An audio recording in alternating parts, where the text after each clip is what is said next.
Bom dia de salvação em Cristo Jesus. Hoje é domingo, né? Os vizinhos já acordaram, já colocaram uma musiquinha, né? Para embalar o seu café da manhã. E eu aqui embalando, meditando na palavra do Senhor, né? E passando assim, eu tenho falado sempre aquilo que eu tenho mencionado aqui. Eu tenho vivido, né? A gente tem que pregar aquilo que a gente vive. E são coisas que eu tenho vivido, experiências com o Senhor. E eu glorifico a Deus, né? Que Ele tem me permitido, isso tem me ensinado, né? Porque nós aprendemos muito quando nós vivemos, porque você lê nos livros, lê na Bíblia, é muito fácil, mas você viver situações é complicado, é complicado. Dói na tua carne, dói na tua alma, no teu psicológico, mas você tem a sua confiança, tem que estar pautada no Senhor. A sua força tem que vir do Senhor para você enfrentar situações, enfrentar barreiras, né? Porque a fé é o firme fundamento das coisas que não se vê, mas se crê. Então eu creio no Deus que eu sirvo, eu creio no Deus que me chamou, eu creio no Deus que me vocacionou. Muitas vezes nós agimos pela nossa própria vontade, pelo desejo do nosso coração, né? E nós até oramos, mas nós somos ansiosos, apressados, né? Mas o Senhor diz, né, que nós não temos que ficar ansiosos, ter paciência, né? Mas no mundo carnal que nós vivemos, a nossa paciência, ela voa longe, né? Eu estava meditando aqui, em 1 Crônicas, né, 14, que Davi queria edificar uma casa para o Senhor, né? A arca do Senhor, né? E quando ele tirou a arca do Senhor da casa de Obed-Edom, né, da primeira vez, foi um fracasso, né? Quando ele tentou tirar a arca das mãos do filisteu para levar para edificar uma casa para o Senhor. Ele fez a força do seu braço. E o que aconteceu, né? Morreu 2 pessoas, morreu Uzá e o outro me foge a memória, né? Porque a arca estava sendo carregada no carro de boi e ia tombar a arca, e para a arca não cair, eles tocaram na arca e foram fulminados, né? Mas Davi consultou ao Senhor, né? E tornou Davi a consultar a Deus e disse-lhe: Deus, não subirá atrás deles, mas rodeia por detrás e vem a eles por defronte das amoreiras. E se há de ser que, ouvindo tu um ruído de marcha pelas copas das árvores, então sairás e pelejarás, porque Deus terá saído diante de ti para ferir o exército dos filisteus. E assim fez Davi, né? Nós temos que ouvir a voz do Senhor, aprender, né, a identificar a voz do Senhor, que é o adversário também, ele fala, ele é enganador, mas nós temos que aprender a ouvir e identificar a voz do Senhor, que é mansa e suave, que não traz dor, não traz agonia, não traz desespero à sua alma. Entendeu? Deus vai à frente da tua batalha, Deus está à frente dos teus projetos. Quando você coloca, né, lógico, Deus à frente dos teus projetos, dentro do teu projeto, né?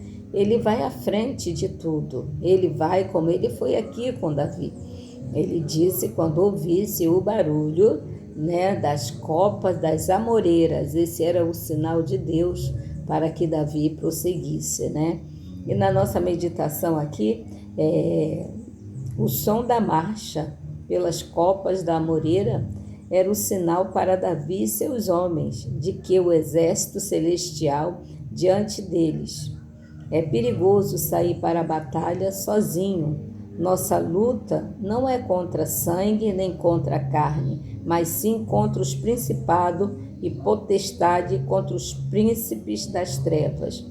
Temos que enfrentar o inimigo com o Senhor, o vencedor de todas as batalhas. Deus tem um exército incrível e sair sem sua ajuda é dar chance para o inimigo, é sair para a derrota. Todos os dias da nossa vida são dias de combate. Todos os dias, porque todos os dias o adversário levanta para nos paralisar.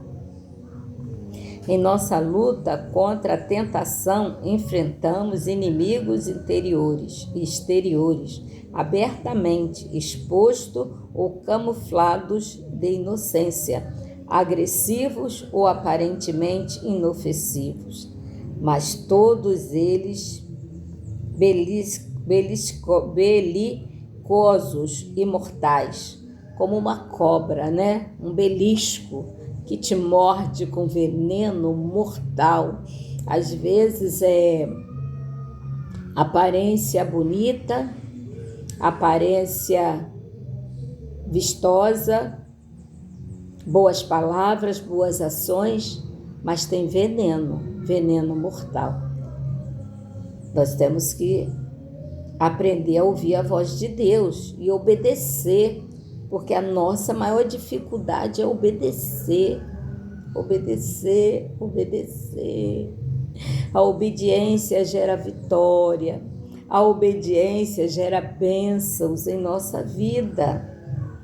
Não saia sozinho, não saia sem ter a certeza de ter ouvido o ruído dos anjos, acompanhá-los. Lembre-se sempre de que somente em Cristo somos mais do que vencedores, diz a palavra do Senhor Jesus. Amém? Que nós possamos ficar alertos, né, aos sinais, porque no decorrer da nossa vida, no decorrer da nossa oração, da nossa petição ao Senhor, o Senhor vai nos dando sinais para nos despertar, mas muitas vezes nós estamos tão focados naquilo que nós queremos conquistar, que nós não observamos os sinais. Porque muitas vezes no longo da caminhada, no decorrer, Deus vai nos dando sinais, Deus vai nos mostrando, nos despertando, mas nós estamos como cego, né? A gente só vê aquele caminho, aquela direção e não ouve a voz do Senhor, não ouve e não observa os sinais, porque os nossos olhos é a janela da alma. Nós temos que aprender, os nossos olhos é a janela da alma. Então nós temos que estar na torre da vigilância, nós temos que observar mais os sinais, temos que estar focados sim naquilo que nós almejamos, naquilo que nós queremos, naquilo que nós estamos orando, naquilo que Deus está falando e observando, porque o Senhor fala por parábolas. Nem sempre Ele vai dizer: filha, isso não é para você, filho, isso não é para você, mas nós estamos tão focado naquilo que nós queremos, ou então Ele vai dizer: não é o tempo, espera, te acalma, vai dando sinais para que não é o tempo, que não é a hora, mas nós estamos ali, a gente não enxerga, estamos igual com aquele olheira de burro, que a gente não olha para o lado, a gente só olha para frente, para o foco, para aquilo que nós queremos.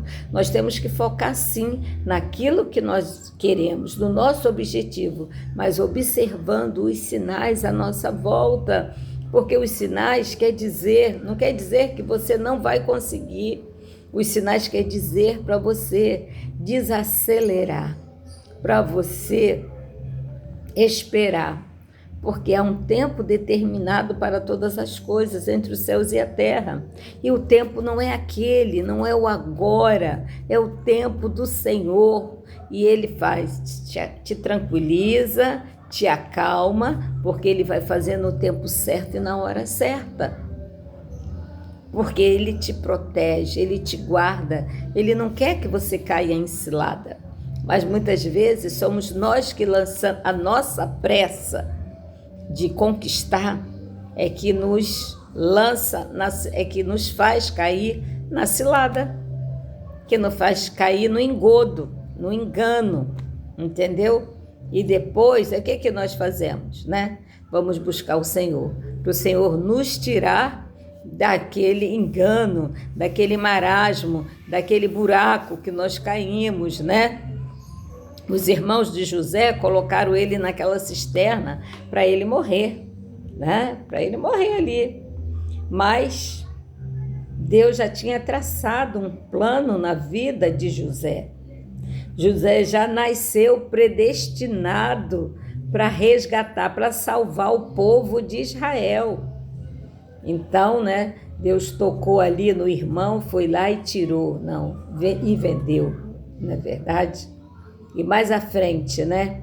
Tudo que o Senhor tinha falado a José quando ele era menino, aconteceu.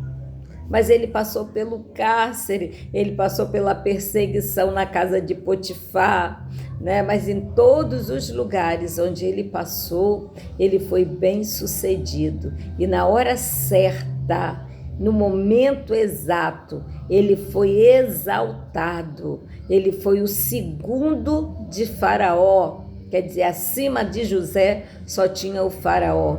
Ele dava ordem, ele fazia e ele executava e o Faraó assinava embaixo. Tudo que José fazia era já propósito para ele resgatar o povo de Israel. Então nós temos que voltar, né?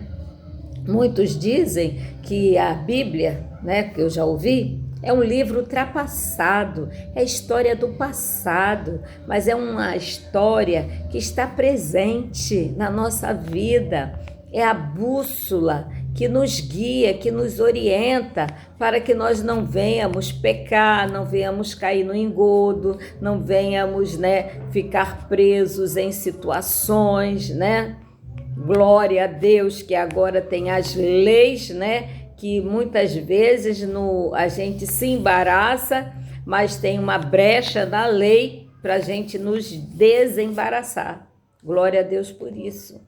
Mas o melhor é não se embaraçar com as coisas que não é para você, com as coisas que Deus não preparou para você. O melhor é esperar no Senhor, porque há um tempo determinado para todas as coisas entre os céus e a terra, e nós precisamos conhecer a verdade que contém dentro do nosso manual. Quando nós compramos um remédio na farmácia, vem uma bula, é o manual, como você vai tomar aquele remédio e os efeitos colaterais que ele pode ocorrer, que pode acontecer no teu organismo, no teu corpo físico. A Bíblia é a mesma coisa, é o nosso manual, é a nossa bula. Portanto, que nós temos que meditar todos os dias, para nós não cairmos em cilada, para nós não cairmos em engodo. Muitas vezes a gente está meditando e a gente cai,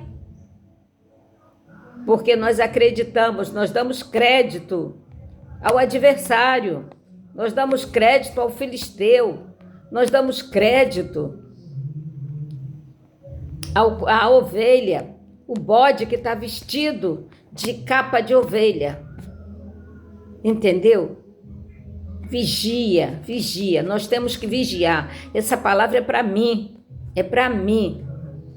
Pode servir para você, mas ela é para mim, exclusivamente para mim. Eu estou compartilhando somente, porque tem visto outras situações também. Nós temos que ler a Bíblia. Temos que ler o nosso manual todo dia. trazer atado nosso coração, que era para nós não cairmos em cilada, entendeu? Nós precisamos praticar essa palavra. E mais, Jesus está voltando, Jesus está às portas e nós precisamos nos limpar. Em Apocalipse fala, aquele que está sujo, que se suje mais, e o que está limpo, que se limpe mais. Então nós temos que, é uma espada de dois gumes, nós temos que andar no equilíbrio espiritual, para que nós não venhamos cair em cilada. Amém? Irmãos, vocês estão entendendo? Que vocês possam praticar essa palavra, que é viva e eficaz, para mim e para você. Amém? Glória a Deus. Tenha um domingo de salvação em Cristo Jesus, um domingo de paz.